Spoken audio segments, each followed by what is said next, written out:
Hello everyone, back tuning in to the 7th Winter 2017-18 update from GazWebbers.com. So we're over halfway through the winter updates now. We've done 6 updates so far. This is the 7th update coming up. It's all building up towards the winter forecast that we will be releasing on Sunday, the 3rd of December. That is when we will push out the GazWebbers.com winter 2017-18 forecast. And all of these updates, all of these installments are building up the picture so that when we eventually get to that winter forecast, we're going to be able to put everything together, and if the methodology is working, we should be able to create, or we will have to create a forecast. We should hopefully be able to create an accurate winter forecast as well from this methodology. So we're starting to reach sort of the important part of the updates now. I mean, all the installments are important, but as we get further on towards the winter forecast, the updates become more and more important. What we haven't done so far this season of updates is looked at this autumn's weather patterns. We're going to begin doing that a little bit for today's update. We've got some very interesting analogues for September coming up in today's video. We're going to be focusing on sort of wet September, the top 25 wettest Septembers back to 1910 in the UK. So that will form a big part of this video. But of course, we're also going to look at all the things we keep an eye on, solar activity, the oceans, ENSO, and all of that kind of thing. And we'll begin by mopping up where we left off with last week's 6th update, looking at that very, very warm sea surface temperature anomaly that we have currently in the Barents Sea. So I'll have more on that in a second. Just say that coming up later on today, going to be a big update, a big day of updates at the website. So later on today, around 2 o'clock this afternoon, we're going to have our October ECMWF season model interpretation for the winter of 2017-18. So that's going to be really interesting. That's proper and exclusive content to GazWebbers.com. And then around 5 o'clock this evening, a bit of fun. We're going to have the 3rd written update for Christmas on the Christmas updates page. That's beginning to sort of build up a little bit because on the 1st of November, we'll release the very first video update for Christmas. So all of that's starting to take off as well. And at 5 o'clock this afternoon, we'll have the 3rd written update for Christmas as well. So, big day of updates coming up at the website. Do keep checking back for more. But of course, we've got this 7th Winter 17-18 update to get through first of all. It's going to be quite a long video, this. Again, we've got a lot to cram in. So if you can't watch the video all in one go, don't worry. You will be able to come back to the website and watch it whenever you want. Around 7, 8 o'clock this evening, this video will be placed on the winter updates and forecast page with an extensive written summary to go with it as well. So you have to come back and watch the video whenever you want it or whenever you need to do it. And as it can be a long video, so you can't watch it all in one go, then I just suggest that you come back if you want and have a look at winter updates page. Get a comfy chair, get a cup of tea. We're going to be here for a little while. So without further ado, I will get on with the 7th Winter 2017-18 update. So, as I said, we're going to begin where we left off last week, looking at this very warm sea surface temperature anomaly that we have in the Barents Sea. The Barents Sea is just here between Iceland and Scandinavia. This is the sea surface temperature anomaly map chart from NOAA. This is the one we was using last week for the 6th Winter 17-18 update. So it's that area that we're interested in. Last week we examined over 30 years worth, unbelievably, of sea surface temperature anomaly maps from NOAA for this area in the Barents Sea. See if we could find any year that was matching. There weren't many years that were coming out close to this year in terms of this very, very warm anomaly. I think we only managed to pick out a couple, probably last year, 2016, probably 1990, and I think 1984 also came out as a possibility as well. But even those years that were sort of close-ish didn't come to anywhere near this level of warmth between the Greenland Sea and the Norwegian Sea in the Barents Sea that we have this year in 2017. So what I said is that I'll have a look at a website where you can actually go even further back and do sea surface temperature anomaly reanalysis. And that's what I've done. I've been all the way back to 1850, can you believe? And I've got a few years that are sort of close-ish, not perfect by any means, but a few years that might be close-ish. I can tell you that back to 1850, it is very unusual to have this area not only as warm as this, quite obviously that's unusual, but have this area warm in October, or warmer than average in October, is quite unusual. It's usually quite a coldish place, going back to 1850 with this, with these reanalysis charts. That is very much obvious that it's really unusual to see this in October. I have managed to find a few years they aren't perfect. So the first year I thought might be close-ish is 1937. This is how the anomalies are looking across the oceans in October 1937. So just to give some perspective on this, really, this is the Pacific Ocean just here. This is the Atlantic Ocean just there, of course. And this is the area we're interested in. Now, it's split in two. So the first part of the area we're interested in is over here. The second part of the area we're interested in, between Greenland and Norway, is over there. So a little bit annoyingly, it's kind of split in two on this sort of chart view. But we did have something of a warm anomaly there to the north of British Isles in October 1937, and over here, more predominantly actually over there towards Norway. Certainly pretty mediocre though compared to what we've got going on right now. The next year is 1938. So 1937, 1938, both coming out with sort of this warm-ish anomaly just here. Notice it is quite cold up there though, so that's different to what we've got right now. It's pretty warm over towards Norway again. So those 2 years look quite similar, 1937 and 1938, in terms of that sea surface temperature anomaly profile. Now we come to 1953. I think this is a little bit better. So the anomaly is warmer here in the Barents Sea. It's warmer to the sort of east of Iceland, and it does extend over towards Norway as well. We do still have that little cold area up there. I'm not sure how seriously we should take that really on these reanalysis charts. I think overall that is a closer match to what's going on right now, but again, the scale of the warmth that we have right now in terms of those sea surface temperature anomalies is on a different scale, really, compared to October 1953. Next year I could come up with, again, this is probably an even better match. This is 1958, October 1958. And again, quite warm just here, quite warm over there as well. Still that little cold area just there, but we don't have right now. And then we go through to what year we've gone through. So we've gone through 1960 next, and this is how it's looking in 1960. Again, we have that warmer anomaly just there and extending out over there. Still with that little cold anomaly though up there, which we don't have right now. And then 1961, this might be the best match, and actually, funnily enough, I think 1960 and 1961 are 2 years that are cropping up quite a lot in our analogues at the moment. So it's October 1961. Again, we see warm anomalies there, really quite impressively warm anomalies over here. Otherwise, have a little bit of a colder blob just there. But I think 1961 is probably the closest. But again, let's compare it to what we see now. And what we see now is really on another scale. Notice, by the way, there is that colder area that's showing up just there. And I wonder whether what these reanalysis charts are picking up on is this colder area that is basically in the Arctic Sea. Right up there, and that's probably mostly ice, so I don't think we should take that too seriously. So let's have a look at that. So I reckon this colder area that it's picking up on most of these charts just here, the NOAA map is probably placing that up there, and on the NOAA map this area would be bigger, and that area would be bigger as well.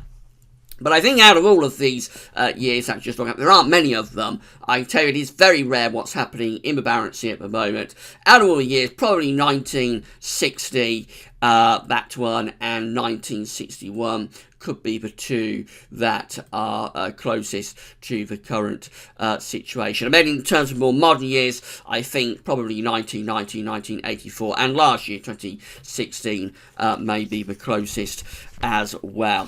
But as I say, back to 1850, very unusual to see this extent of warm sea surface temperature anomalies in this region. And this is going to give me a real headache when I come to creating the GasWeathers.com winter 2017-18 forecast. What you're looking for when you do these winter forecasts is you're looking for pattern matches. So you're looking for matches to previous years. When you have things going on that are unusual and in some cases unprecedented, then obviously that's going to mean that you've got no year to match to, and that means that you are in the realm of being unknown. And it seems as though very lately, the last few years, when we do these winter updates and forecasts, very often several things are going on that are really unusual, and this is another one of those years, unfortunately, where, or unfortunately for me, probably it's exciting for you because you're wondering what's going to happen, but then so am I. But it does make things very, very difficult when we come to do the forecast. Right, let's look elsewhere in the oceans then. So we're going to have a look at the ENSO region just there. We're going to have a look at the Northern Pacific just here, and we're going to have a look at the Atlantic Ocean over there. Obviously, we will be keeping an eye on those warm anomalies in the Barents Sea as well. This, again, is the sea surface temperature anomaly map from when we did the 6th winter 2017-18 update. Let's see the very latest and see how the oceans have changed over the past week. So this is it. This is the very latest, the 19th of October 2017, and we've seen further strengthening. The main point is that we've seen further strengthening of the La Nina signal. We now have some really quite cold, impressively cold sea surface temperature anomalies starting to appear over here towards this Peruvian coast of the equatorial Pacific. So, of course, that's Peru just there. Indonesia is over here, and all this in between is the ENSO region.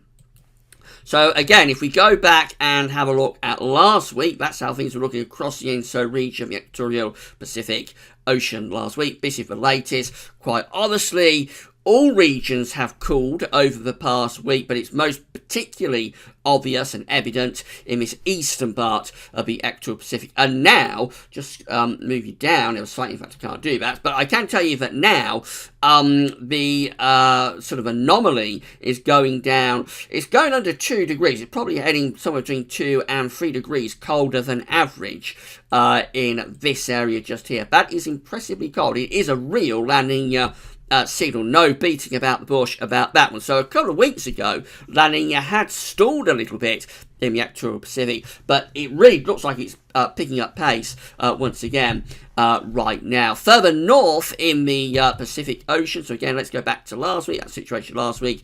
Remember, this is the area that we're interested in up here, so that situation last week, situation now. Very little change up there. We haven't cooled things further in this northeastern part of the equatorial Pacific Ocean. Overall, the northern Pacific is still looking quite warm, but through the tropical or equatorial and then tropical Pacific Ocean, we're looking quite cold with those sea surface temperature anomalies. In the Atlantic, again, let's compare to last week. So that situation last week in the Northern Atlantic Ocean. This is the situation now. I think what is starting to happen is that we're beginning to cool things down through the tropical Atlantic, which isn't really a surprise because it has been a very active hurricane season, and as I've explained, what hurricanes are doing is they're transporting heat. So we started off the season with very, very warm sea surface temperature anomalies through the tropical Atlantic. We've had lots of storms, lots of hurricanes. They've transported the heat up into the northern part of the Atlantic Ocean, so to America, up to Europe, and eventually, of course, up to the polar regions. And by transporting that heat, we're beginning to see cooling starting to occur now through the tropical Atlantic. We have not got a tripole signature at the moment, so we don't have that three-way band of warm, cold, and warm. But we do have generally quite a warm Atlantic Ocean. Sea surface temperature anomalies are generally quite warm across the northern Atlantic Ocean at the moment. And it is a little bit different to what's happened over the past few years, because you remember over the past few years when we've been doing these updates, we tend to have quite a cold blob of sea surface temperature anomalies around there. We don't have that this year. So quite a warm Atlantic Ocean, but not a tripole, cooling a little bit through the tropics. Finally, the Barents Sea area. So again, that situation last week in the Barents Sea area. This is the situation now. No change. Those sea surface temperature anomalies remain very, very warm up here in terms of average, warmer than average sea surface temperature anomalies, albeit the water there is going to be quite cool because it is a long way north, so it's going to be very cold water, but running several degrees much warmer than you would expect it to be at this point in the year. Just want to compare the La Nina signature that we had this year to what was going on at this point last year. So again, that's the La Nina signature that we have right now. What about last year? Well, that was the very, very poor and mediocre looking La Nina signature that we had at this point last year. This was actually designated as a cold event, as a La Nina event, but it's one of the weakest La Ninas ever recorded for the winter of 2016-2017. It looks like we're going to have a much stronger event than that, to me. I mean, I don't think we're talking about a strong La Nina, but we're not even going to get to moderate La Nina status, but I think we will be quite a bit colder with this La Nina, or quite a bit stronger, I should say, compared to the La Nina that we had this time last year. So quite interesting, again, what's going on there. These are the subsurface temperature anomalies in the equatorial Pacific Ocean, just showing that we have got a large body of colder than average subsurface temperature anomalies here. These aren't on the surface, these are down at depth. We go lower and lower down by the side here. So this is at depth under the surface of the Pacific Ocean, and you see we have got a large expanse of cold and average subsurface temperature anomalies between around, say, 2 and 6 degrees colder than average over quite a wide area now. So again, that does look quite indicative of, at the very least, a weak La Nina event, possibly even pushing a moderate La Nina event. And I have to emphasize again, this is really unusual what's happening here. The fact that this La Nina has taken off so late in the season, so very late. Remember, back around June, July, we looked odds on to have an El Nino. We looked odds on to have a warm event. Then we cool things down through the late summer, and it's really been over the past month to 6 weeks that this La Nina signature has taken off, and that is very, very late in the year and very unusual. And I think that throws a lot of the model output out of the window at the moment, because most of the model output were not seeing this La Nina event, this cold event, until a month or two ago. So they're playing catch up. The long range models are playing catch up, try and work out what this development, this La Nina development, is going to mean for the atmospheric system. So I think we do have to, I mean, we always have to take long range models with a pinch of salt anyway, but I think particularly so this year when we come to do winter forecasts.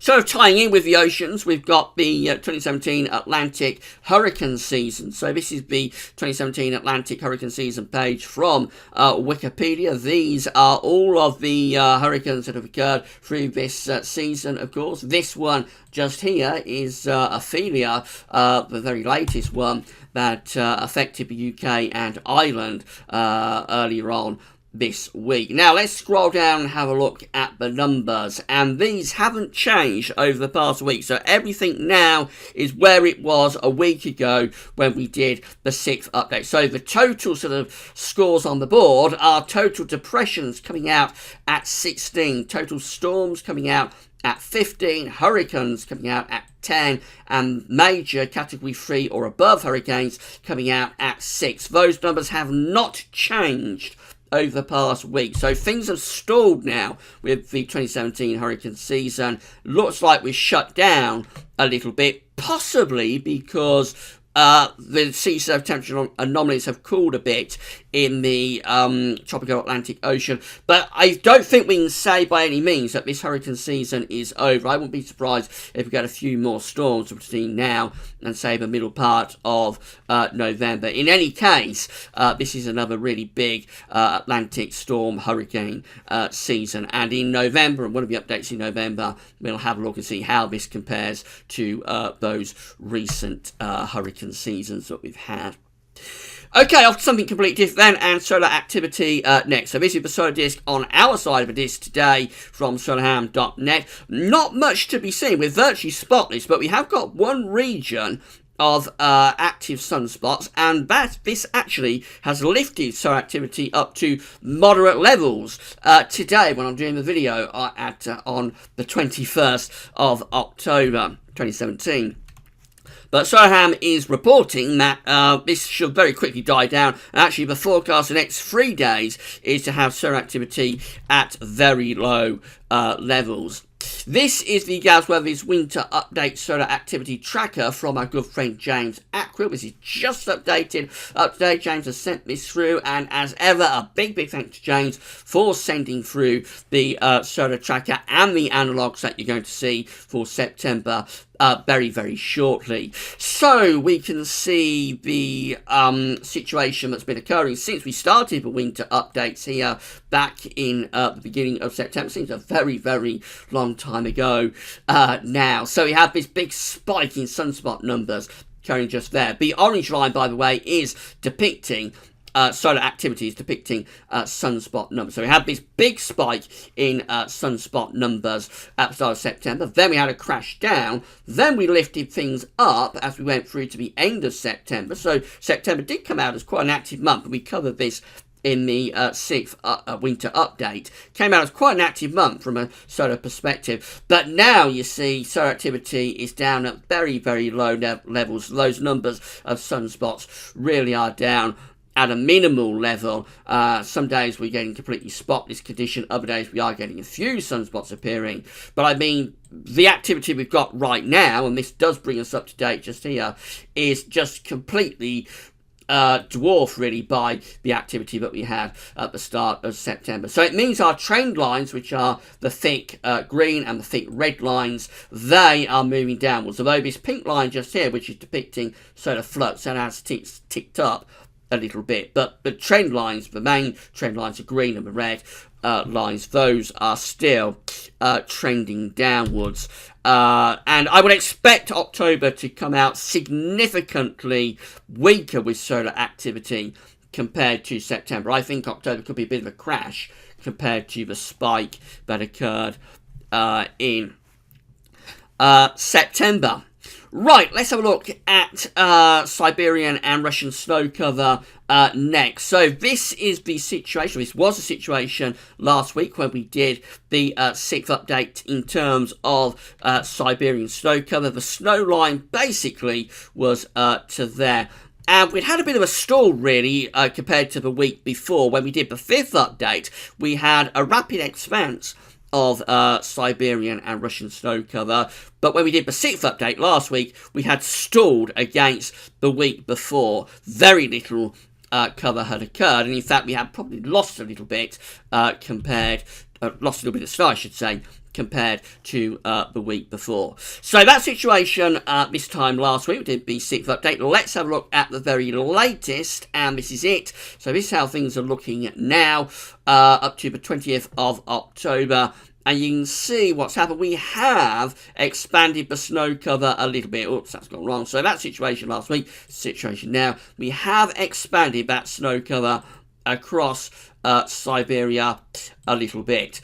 So if we haven't compared this back, however, to some partials, go right way back to 1998, which is what we're going to do next, you'll see that although this has expanded a little bit compared to last week, this snow cover, it's nothing really to get excited about. So this situation on this day, 20th of October in 1998, where we have a lot more snow compared to right now across Siberia and Russia. So we're lagging behind 1998 quite clearly. Let's have a look at 1999, and I think very close actually to 1999 this year. This situation on the 20th of October 2000, and I think we are probably, if anything, close to 2000, maybe even a little bit ahead of the year 2000. That's 2001, we're lagging behind that. 2002, quite obviously, we're lagging behind 2002. Look how we've pushed the snow cover up by this point already into the west of Russia, and also across quite a bit of Scandinavia, so way behind 2002. That's 2003, and I think we're probably actually a bit ahead of 2003. 2003 was very, very poor. 2004, so we're behind 2004. That's 2005, probably very close to 2005. We're behind 2006. I think we're ahead of 2007. Maybe close, but I think a little bit ahead. 2007, that's 2008.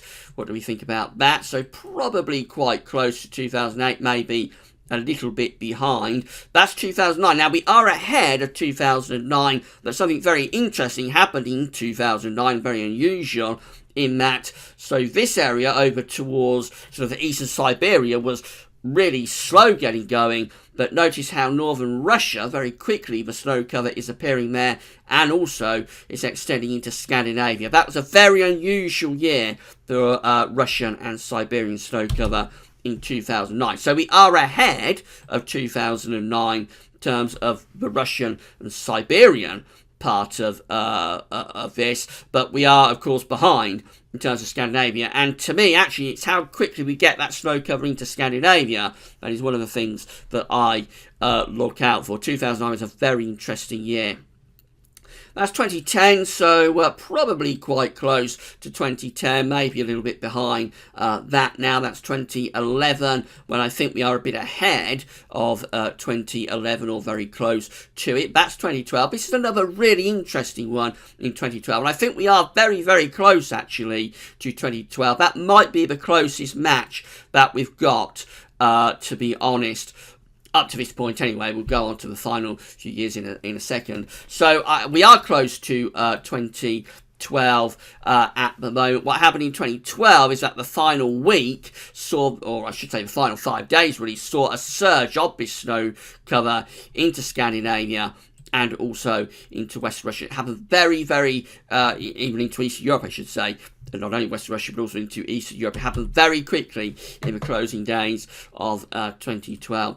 That's 2013. Quite obviously, we are behind 2013 right now. We're behind very significantly and substantially 2014 as well. We're behind 2015 as well. And we are also behind last year, 2016. So 2013, 2014, 2015, 2016, the last 4 years saw very rapid advancement of snow cover across Russia and Siberia through October. We're much slower this year. So, I mean, is this a good or bad thing? I think it's a case of you pay your money and take your choice.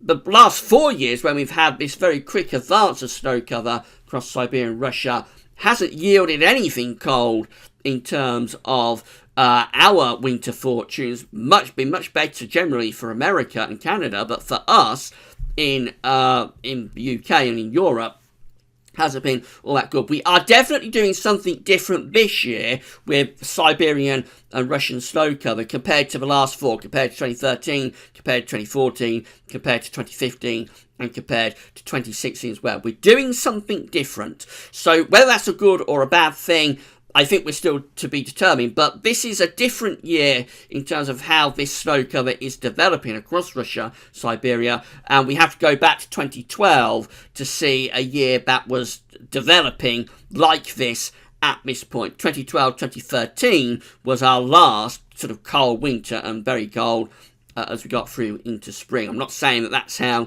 2017-2018 is going to go, but I think it is probably quite significant that something different is happening this year compared to the past 4 years.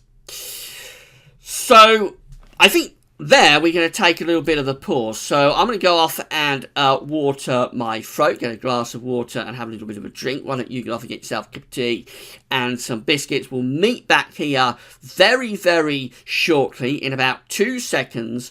We'll be back, and then we're going to go on to the second part of this winter 2017-18 update, this 7th winter 2017-18 update, and this second part will focus specifically on what happened in September 2017, and we'll have a look at some analogues as well. But we'll meet back here in around 2 seconds' time.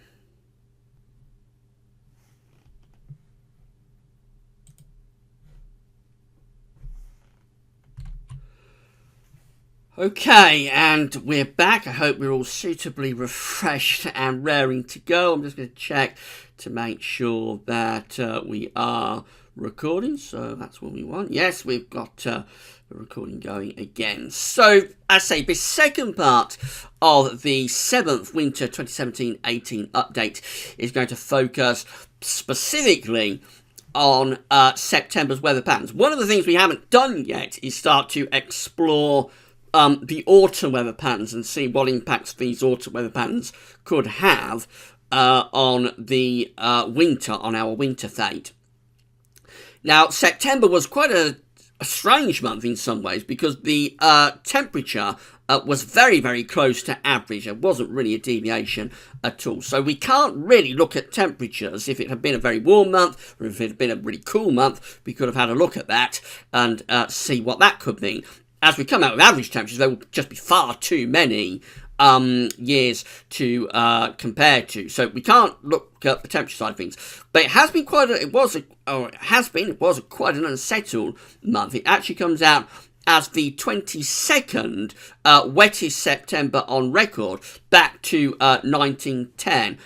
Keep in mind, not desperately wet for most parts of the country. Actually, September tends to be one of our drier months of the year, so that's the reason when it comes out as quite a wet month. But what we have done, what James and I have done, we've had a little chat about it, and we have decided to have a look at the top 25 wettest Septembers back to 1910, and see what the winters were like that followed them. So that's what we're going to do for the second part of the 7th winter 2017-18 update. This is the rainfall anomaly for the month of September 2017 from the UK Met Office, by the way. You see that it was a particularly wet month for parts of Northern England, Northern Ireland, closer to average for Southern England and also for Scotland as well. So it tended to be in this central sway where it was wettest. But I'd say average in the UK out overall, it was the 22nd wettest September back to 1910. So let's have a look at the top 25 wettest Septembers, and we start with number 25, which is September 1992, and the winter of 1992-1993 looks like this. Remember, all of these charts have been reanalyzed for us by our friend James Atquill, so again, big thank you to James. So this is how the 500 millibar heights look for the winter of 92-93 after the 25th wettest September in 1992, and it's above average heights. We have a very dry signal here. We've got below average heights up to our north, very zonal, very wet and windy to the north of the country, but actually for most parts of the UK and Europe it was a very dry winter.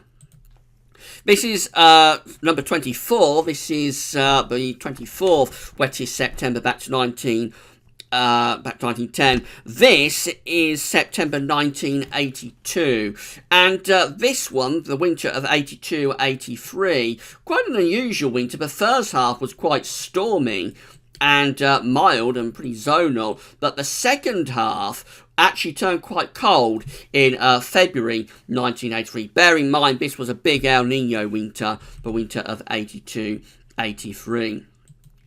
The 23rd wettest September back to 1910 is 1944. And the winter of 1944-1945 looks like this. We have above average heights out to the north, to the west of the country, below average heights down to the south. Quite a coldish winter, 1944-1945, particularly January 1945 was very cold. Then we go through to number 22 out of the top 25 wettest Septembers, and that is 2017. So we can't yet say what the 500 millibar height anomaly composite will look like for winter of 2017-2018, if only we could, but we will know in around sort of 4 months' time or 5 months' time what this is going to look like. But for the moment, all we've got for the winter that follows the 22nd wettest September is just a lot of questions to answer. Thought I'd throw that one in. So then we go through to number 21 out of the 25 wettest Septembers, and that is 1954. And this is an interesting winter that follows that September. This is 1954-1955, where we've got below average heights look to the east of the country, above average heights out to the west, and we're pulling in really cold northeasterly winds. That was a cold winter in 1954-1955. Number 20 in terms of the wettest Septembers was 1958. This is the winter of 1958-1959, and we have above average heights again out to the north and the west, below average heights down here. This is quite a cold winter in 1958-1959. Number 19 is 1962. September 1962 was the 19th wettest September back to 1910. The winter that follows it is 1962-1963, the daddy of winters, of cold winters, with that big blocking feature up to the north, and the below average heights to the south, winds screaming in from the east and the northeast as well. The coldest winter since 1740, following the 19th wettest September back to 1910. The winters are starting to get very, very interesting now, aren't they? Let's move on and have a look at our 18th wettest September back to 1910, which is September 1983. The winter that follows it is 83-84, with above average heights down to southwest, below average heights up here. It's an Atlantic-driven zonal winter, but it's also an unusually cold winter with lots of cold zonality, quite an unusual winter in 83-84. Our next winter is that of 1957-1958. So the 17th wettest September back to 1910 is September 1957. This is how the winter of the 57-58 looks. It's a cold winter look. We've got below average heights to our east. We've got above average heights to our west, and we pull the winds in from the north. So that's another cold winter amongst these analogues. These analogues are really quite interesting indeed. Our 16th wettest September back to 1910 is 1975. This is how winter of 75-76 looks. This one is a mild winter and very, very dry as well. All the low pressure is way to our north and east up there with the jet stream, and we find ourselves under this persistent ridge. Continuation really of the drought that starts in the early part of 1975 doesn't end until the autumn of 1976. It's a dry winter, 75-76, and mild as well. The 15th wettest September back to 1910 is that of 1984, and this winter that follows it is 84-85. And look what's happening. We've got another cold winter. This time we've got blocking up to the north and the northeast. We've got below average heights to the south, to the southwest, and bringing winds in from the east and the northeast like that. That's another cold winter occurring within these wet September analogues. We move through to the 14th wettest September back to 1910, and that's the year 2000. This one is this winter that follows it is 2001. This is in some ways a near miss winter. We do have a blocking signal up here, and we have below average heights underneath it. At times it did get very cold, particularly so to the northern part of the country. Bit of a near miss winter down to the south, but in this period from around 1990 to 2008 there were very, very few cold winters, and this was one of the colder winters, winter of 2001. The 13th wettest September is September 1995. This is the winter of 1995-1996. We've got, would you believe it, another cold winter. Below average heights to our south, above average heights blocking up to the north. The easterly wind coming in. The winter of 95-96 was a cold winter generally from start to finish, and particularly brutally cold in the latter part of December. The 12th wettest September was 1968, and this is the winter of 1968-1969 following that 12th wettest September. And look at this, we've got another colder than average winter appearing, with blocking this time more centred towards Greenland. It became very cold and very snowy in February 1969. These analogues are a real turn up for the books. The 11th wettest September is 1924. And this one, 24-25, winter 24-25, is just a mild and zonal Atlantic driven winter. So although we are quite clearly seeing a predisposition towards cold winters here, there are always exceptions within any rule, and this one is a mild winter that's occurring here in 1925-1926. The 10th, we're up to the top 10 now, wettest September. So the 10th wettest September on record since 1910 is the September of 1999, and this one's another mild one actually, where we have a deep trough up to the north and above average heights I should say, down to our south and southwest. This is the winter of 99-2000, by the way, very Atlantic driven and zonal winter 1999-2000. The 9th wettest September, back to 1910, is 1976. This is the winter of 1976-1977.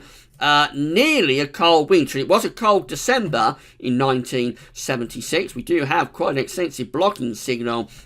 This one actually brings the cold air down into eastern parts of America, quite interestingly. Very severe winter for eastern America, 76, 77. For us, it was a cold December into early January with a fairly mild February. We move through to the 8th wettest September, back to 1910, which is 1965. This is winter of 65-66. This is another pretty cold one, really.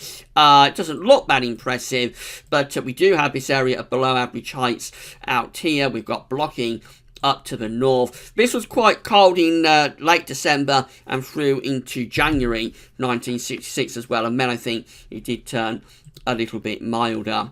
The next one, the 7th wettest September since 1910, is 1974. This is the winter of 74-75. This is another mild one and another dry one as well. This is where the drought of the mid-70s really begins, with the flow and the jet doing something like that. So although, yes, we have got a signal for colder winters, there are several milder ones within the analogues. Will the next winter get us back on track? Yes, it will. So the 6th wettest September, back to 1910, is September 1946. This analogue is the winter of 1946-1947. We know all about this one. We've got all of this low pressure down the south. We've got this huge blocking feature up to the north, and severely cold weather and very snowy weather during winter of 1946-1947. We're into the top 5 now. So the 5th wettest September on record is 1935. This is winter 1935-1936. Looks like it should be a cold winter. We have got a lot of blocking up here, but I just don't think it quite really came to very much. Was really unlucky that winter. It's a very wet winter, but not overly cold in 35, 36. The next winter, the fourth winter, is 1927, 1928, following on from the fourth wettest September on record, which is September 1927. This one is quite unusual. It looks like it's a mild and Atlantic-driven winter, but bear in mind there was some very cold weather in December 1927 and a very classic white Christmas as well in 1927. Into the top three. So let's have a look at the top three. The third wettest September on record is 1981. This is how the winter of 1981, 1982 is looking. Again, it's another cold winter. We've got all of this blocking up to the north. We've got below average heights down south. This was a front-loaded winter, severely cold in December and into January, and then the second half of January and February turns significantly milder. But how many classic UK winters have we got within these analogues? Quite extraordinary how many are showing up. We've got 47, we've got 63, we've got 85, we've got 82 showing up. Quite amazing how many cold winters are showing up within these analogues. Our second wettest September on record back to 1910 is September 1950. This is the winter of 1950-1951. And this one also a cold September. There may be a bit of a connection here between having front-loaded winters, having it cold in December, and then moderation later in the winter. 81, 82 was like that. 50, 51 was like that as well. Both of those years have really cold weather in December of those winters. And then our final year, our wettest September on record, back to 1910, is 1918. This is how the winter of 1918-1919 looks. Again, you see we have got a very extensive blocking signal. That's something that's cropping up very regularly. It just depends whether the block quite gets into the correct position to give us colder conditions. But we have got a big blocking feature up to the north. We've got below average heights to the south of it through the winter of 1918, 1919. And I think at the very least there was some quite potent cold snaps through this winter of 1918, 1919. And then if we put it all together, let's put all top 20 wettest Septembers together and have a look at how the winters that followed them look like in terms of all years combined from the top 20. That's the analogue, and it is very much a signal for blocking, particularly to be centred around Greenland. Those red colours there indicative of that, with a trough underneath it. It is very much a cold winter signal, despite the fact there are always going to be years that deviate, always going to be years that do something different. And we have got that within the analogues package. Despite that, the top 20 wettest Septembers, if you combine them together, it's a very, very strong signal for northern blocking, for Greenland blocking, and it's a very strong signal for being a cold winter, can you believe? So there's always been a lot of speculation about September. When we did last year's updates, when we did last year's winter 2016-17 updates, we looked at warm Septembers. Just had a very warm September in 2016, and there was a pretty strong signal for warm Septembers to be followed by mild winters. This year looks very, very different. These wet Septembers, certainly the top 20 wettest, couldn't have the other 5 in, unfortunately, or the other 4, because we haven't got 2017-18 yet. So we couldn't have the other 5 in, but certainly the top 20 wettest Septembers. A wet September appears to be a strong signal to have a cold winter. Very interesting.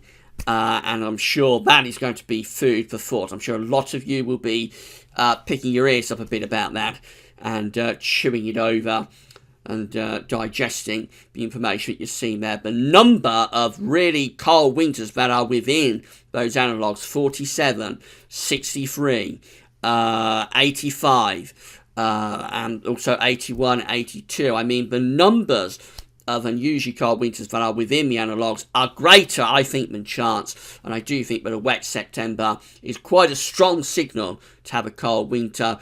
Bear in mind, September 2017, is just outside the top 20, rather annoyingly. If we'd been in the top 20, I think it would have been very, very exciting, this update. Because we're just out of the top 20, adds a bit of uncertainty. And of course, within the top 20, we did see it. There are a few years that deviate anyway. So it's not a guarantee. There's never a guarantee with the weather, particularly in Britain. It's not a guarantee of a cold winter, but I think it does load the dice quite heavily in favour of a cold winter. I assume that with this, when we get through to the start of November, we're going to have to add to it really warm Octobers, because we are having a really warm October this year. So it'll be, I think, a case of wet Septembers, warm Octobers, seeing how those two combinations go together. That might be quite critical when we come to do the winter 2018 forecast.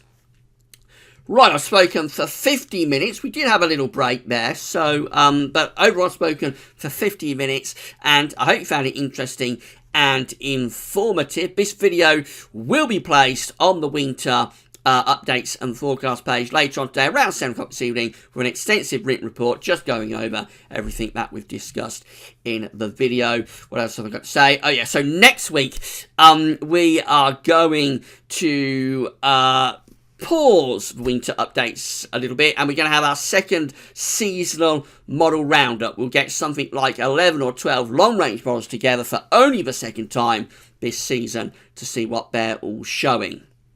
There will be a little mini winter update, however, on the blog, so it's not totally put on ice. There will be a little mini update on the blog next Sunday afternoon. And just say later on today, we've got our October interpretation of the ECNWS seasonal model for the winter. So more on winter coming up this afternoon around 2 o'clock. Then 5 o'clock, we'll have, just for fun, the third written update for Christmas. This update will be placed on the winter updates and forecast page around 8 o'clock this evening, with an extensive written report as well. It's all happening, so keep checking back for more. But at almost 52 minutes, thanks for watching.